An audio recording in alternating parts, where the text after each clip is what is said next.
Good morning and welcome to Wake Up Washington on the very first snowfall of the season. Very exciting. I'm Hillary Lane. Our colleagues have been seeing the protests and those tense situations, but let me tell you, the mood here at the Capitol could not have been more different. It felt celebratory, it felt jovial. There have been protests and rallies all over the country over the past few weeks, some having to do with the Affordable Care Act. You spoke to people all over the country to get their take on this political climate. What kinds of things have you been learning? Investigation centers around an underage party that got out of hand at the home of an Austrian diplomat. The body of the 17-year-old was found right here. This was a long speech, 1 hour. This was the second longest speech in modern history, right behind Bill Clinton. His speech was 1 hour and 5 minutes. I'm going to take us back to high school. Remember when that algebra teacher would put a math problem like this up on the board? At least for me, my eyes would roll back. I'd be bored. I'd be confused. Donald Trump, officially the 45th president of the United States. He'll be moving into the White House here in January with his family. You know that Dominion took the head of the Department of Environmental Quality to the Masters.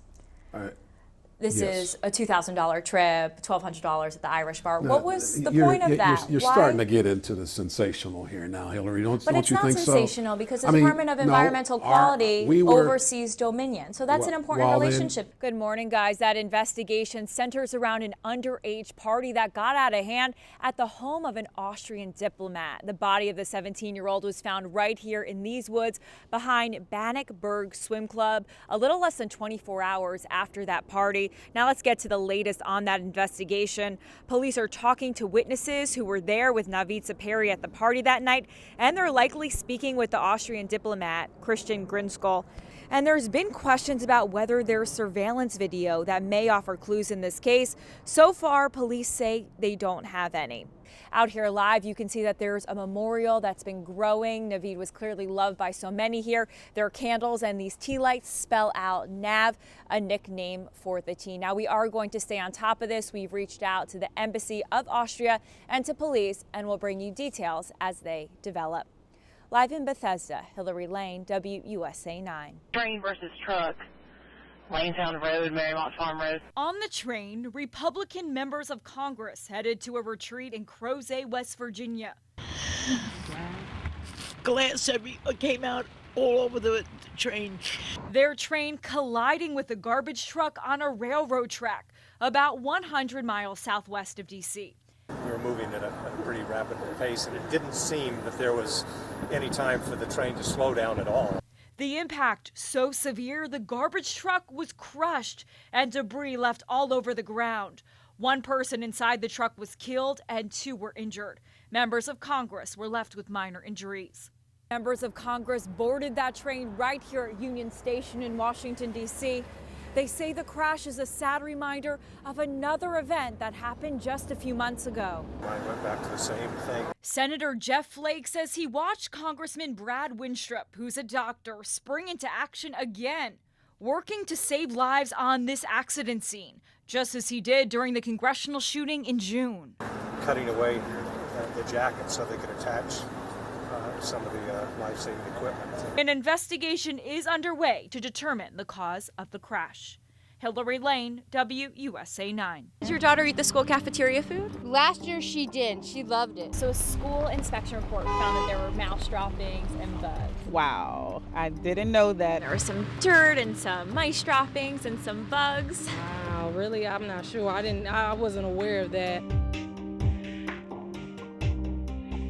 When you give your kids money to buy food in the school cafeteria, you expect that that food is safe for them, right? Well, it turns out that may not be the case. I analyzed over 2,000 school cafeteria inspection reports, and the results are pretty gross. In Prince George's County, 1 in 4 schools were cited last year for rodents, insects, and foods kept at improper temperatures. That's according to online inspection reports. In D.C., it's 1 in 10 schools. Here's a little taste of what our investigation uncovered. Health inspectors were right here at McKinley Technology High School in October of 2016. They found mold in the ice maker, and they found the cheese was being kept at an improper temperature. They came back a week later for a reinspection, and the problems were all still there. Nothing was fixed. And health inspectors haven't been back to this school since, and kids are continuing to eat in the cafeteria here. And back in 2016, health inspectors inspectors came here to Capitol Heights Elementary in Capitol Heights, Maryland. When they were here, they found rodents. They came back 5 months later and found rodents again, and since then they have not been back to the school to recheck it. According to national guidelines, each school is required to be checked twice a school year, but re-inspections are not required. With rodents, oftentimes we think about the possibility of getting salmonella if there's any kind of mixture of their urine or feces that gets into the food, and that's just scratching the surface. If food isn't cooked at the right temperature, if it's sitting out for too long, what could happen to kids if they then eat that food? Most people who get food poisoning, you get some vomiting, diarrhea, cramps, etc., but you get past it in a few days. One thing that we always worry about in kids, it can happen in adults also, but you can get a bloody type of diarrhea. But in some kids, you can also get what's called hemolytic uremic syndrome, in which you have kidney, liver failure, and oftentimes it can lead to severe morbidity, even mortality. Wow, that's scary stuff. It is. The health departments we spoke to say there have been no cases of local kids getting sick from cafeteria food over the past few years. But food policy experts say that can be misleading. Parents don't always report the problems, and it's sometimes difficult to trace illnesses back to school cafeterias. Experts point to staffing as another one of their concerns. Our report found that there's just one inspector for every 235 school cafeterias, restaurants, and bakeries that need to be inspected in D.C. and Prince George's County. That's 40% less staff compared to other areas in our region where school cafeterias are in much better shape. I just started letting him eat the school lunch. Wow. And you might not after that. Yeah, I definitely won't. So, who's in charge? That would be the Departments of Health in each jurisdiction. There was an increased activity last year with rodent and vermin in particular. Is the food safe? The kids should be safe. But if you see droppings, that means mice were there. So isn't that a concern and a reason enough to follow up? Yes. But it doesn't happen all the time. No, it doesn't. So tomorrow night, we'll continue the conversation and focus on how to make cafeterias safer for all kids. Join us tomorrow night at 11. Started getting this smell and the bad taste and a film on the water. Anthony Robinson and other neighbors living in Possum Point, Virginia, say their water is poison and it's making them sick. They've been using bottled water for months. I would scream for him and he would come just pour jugs over just to rinse my hair out, and it was freezing cold. But what option do you have? I mean, I went to a hotel at first. I had to beg her to come home. Now they're suing Dominion Energy, a power plant less than a mile away. They're accusing the company of dumping dangerous chemicals into the water supply. So is the water contaminated? 3 different water tests were done. This one by the state showed that the water is safe. This test by the county found that the water is also safe. A 3rd test done by a local environmental group found that the water is dangerous. The lead level in one of the wells, 30 times what the government says is safe. When you don't have education, so you feel like your hands are tied, that I'm failing. How do you protect them, knowing that any minute something else can happen? Dominion Energy wouldn't comment because of the ongoing investigation. The lawsuit is in the discovery phase. Hillary Lane, WUSA 9. In order for us all to understand just how rare this is, I'm using something very familiar to Boy Scouts, popcorn. This is what they use to make money for their troops. Now, I just want to explain, every piece of popcorn represents 5,000 Boy Scouts. The number of Eagle Scouts, it's a small group, just 5%. And then when we're talking about the number of boys that earn all of their merit badges, you could barely see this speck, right? Well, that's because less than 1%, 0.0018% of all boys accomplish this. One local boy did it, and he began when he was going through a hard time. I was really sad.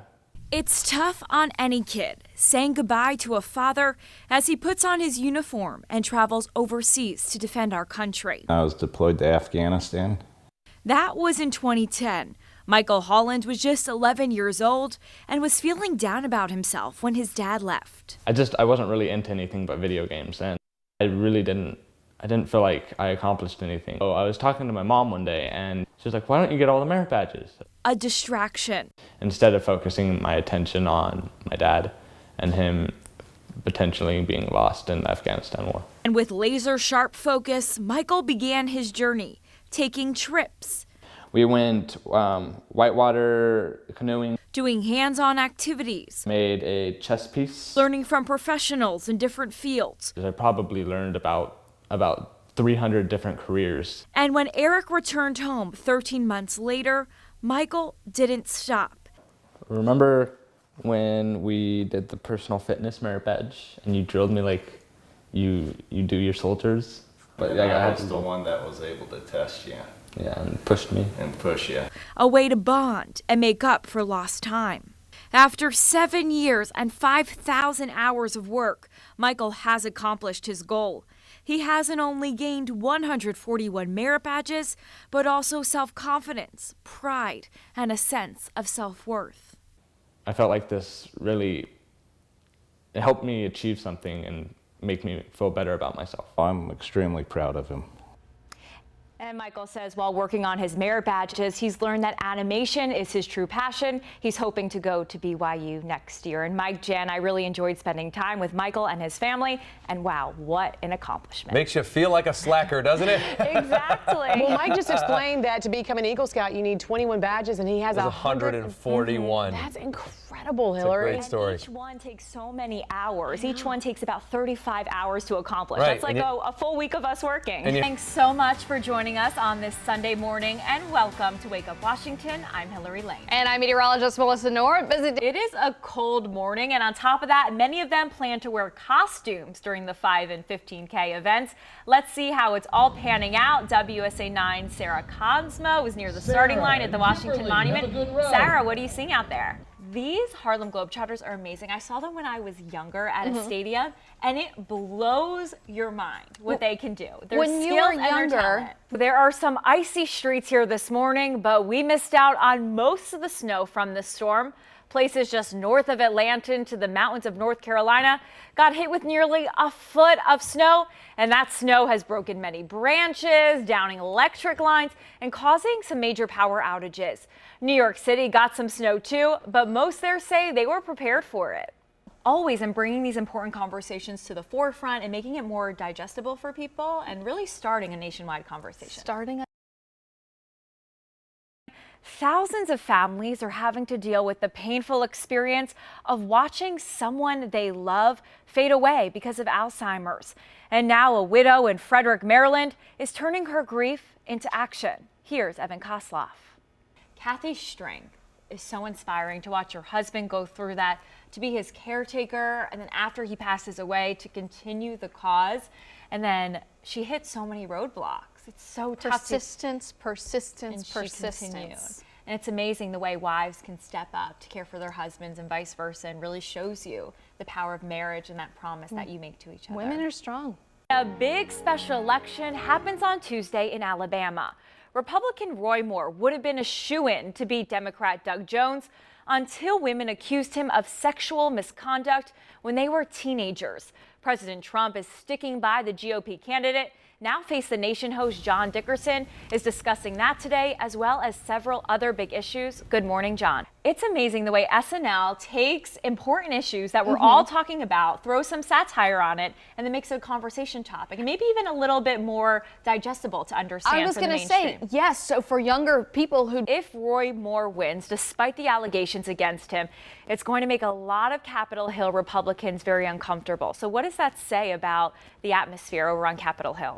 And a little slippery. This is the kind of thing, I know it happened to me last year. You just slip and fall, and it happens so quickly. And protests followed President Trump Saturday as he attended the openings of 2 museums in Mississippi, the state's history and civil rights museums. Those demonstrators included civil rights icon Congressman John Lewis, along with Mississippi Congressman Bernie Thompson of the drug prices are increasing at a rate more than 50 times the rate of inflation.